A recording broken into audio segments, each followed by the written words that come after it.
So to put this guy in access point mode, which is just gonna it's going to broadcast the same signal as the original router.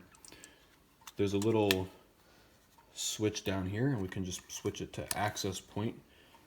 And so we'll plug this in, and there's a little power switch right here that'll flip once it's in. And we'll plug in the internet cable. This goes to our main router. So in the old setup, we were using this router as a separate network. So it was still connected directly to the main router on the other side of the house, but both routers were working independently of one another.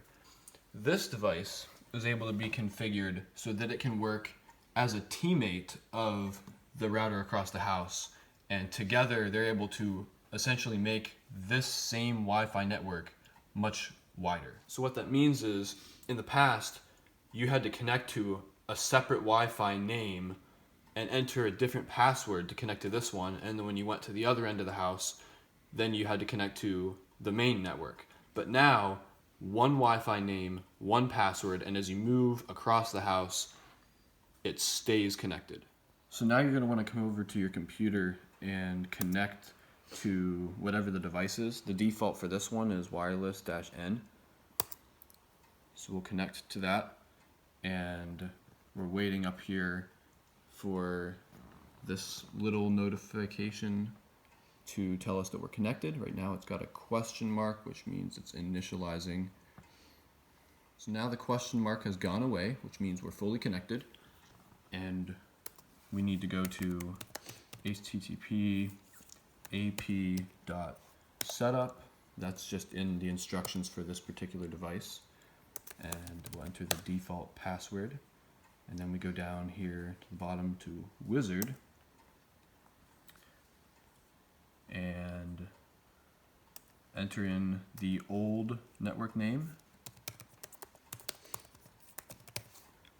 the old security information, and if you're not sure what yours is, it's probably WPA2-PSK, and then the old password. Alright, so with the password in and all that, we'll just hit apply, and it's going to reboot the device, and when it comes back up, your network should be extended. Okay, so now the device booted back up, and my computer automatically connected to it because it's the same exact Wi-Fi network as right over next door in the other end of the house. And so that's how you configure one of these network extender / access point devices.